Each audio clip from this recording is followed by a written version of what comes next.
Wishful thinking, special power, hindi po namin sinasabing ito talaga yung magiging housemates. When you heard about this collaboration between two... Can I go first? Go ahead. Okay, go Robbie. Nakabot na. You may go now, you may go. Sparkle artist? Pwede, Sparkle or Star Magic? Yes. I'll go with Alden. Alden, para hello, love, again.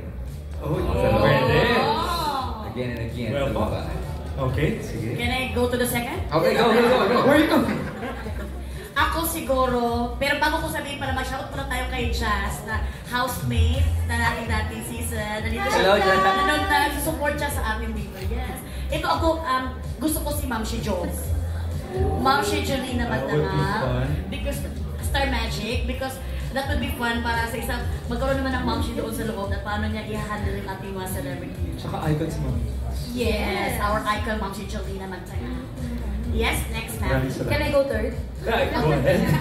Pero hindi po ako sure if she's a Sparkle artist or Star Magic artist. Pero pangarap ko talaga mapanood sa Pinoy Big Brother ay si Miss Rufa May. Rufa May Quinto. Go! Miss Gugugu. Magagalit siya gabi-gabi. Manonood ako kaya ganon. Kailangan pa psychology test si Kuya bago siya kausapin. O baka hindi kailangan ni Kuya. The other way around pala. Oo, ang saya nun. Tatawa lang tayo ng tatawa pag gano'n.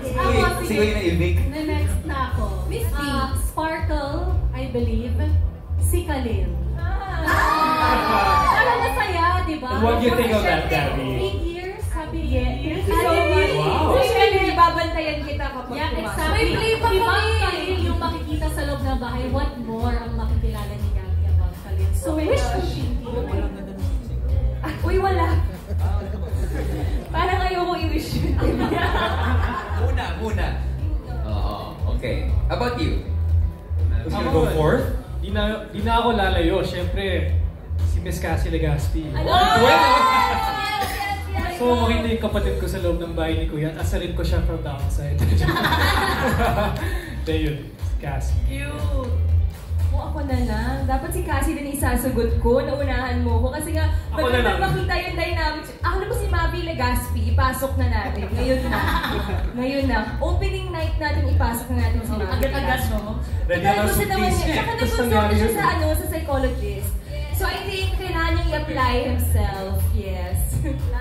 Experience it yourself. Oras na. Well, thank you very much for your questions. Itong hula-hula pa lang nakaka-excite na what if malaman na talaga natin, di ba? Kung sino nga ba yung celebrity housemates para sa Pinoy Big Brother Collab Edition. Lahat talaga ay excited na. So maraming salamat po sa inyong lahat sa pagsama sa... Is that this is the first time in history na ang Pinoy Big Brother will air on GMA. So yun palang napakalaking bagay na. Honestly, as everyone here is, so excited. But honestly, I would say 50% excited, pero ako 50% nervous. Nervous because it's an entirely different audience. Paano kami tatanggapin ng mga kapuso, loyal fans? Will they like the format? Diba? Will they like our storytelling? That's why we super appreciate that Gabby and Mavi are joining us for this season. Kasi sa kanila mas familiar, diba? Ang mga loyal kapuso fans. But of course, aside from that, exciting yung Celebrity Collab Edition because for the first time also, with the past Celebrity Editions, we've had a mix of celebrities na iba't ibang industriya. Meron tayong sports, meron tayong social media, but for the first time, puro artista. And it's all artists, again, from Star Magic and Sparkle. And actually, the last time we did a full Celebrity Edition was 2007 pa. Sa Celebrity Edition 2, big winner si Ruben Gonzaga. That was the edition right before Robbie was a housemate on Teen Edition 2. So ganun nakatagal. The other Celebrity Editions kasi may kasama ng regular housemates or teens or parang naka-gitna in a longer edition. So this time, we're doing once again a standalone Celebrity Edition. So super, super exciting.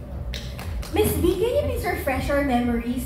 Celebrity edition nga rin po ba yun? Kasi, Kaloy, yung mga hosts natin sa PBB, halos lahat sila talagang pumasok sa bahay ni Kulay. I was about to say. Naging housemate din talaga. So, can you please refresh your memories po kung anong season kayo? And since yun nga, Celebrity edition po ngayon, ano yung mga pwede namin abangan dito sa Celebrity edition na Cola? Yan. Okay, so kung refresh ako po, I was part of the OG Celebrity Edition, Season 1 in 2006. Grabe, si Kiana Reeves ang aming big winner noong panahon na yon. Alexa was part of Community, Season 10.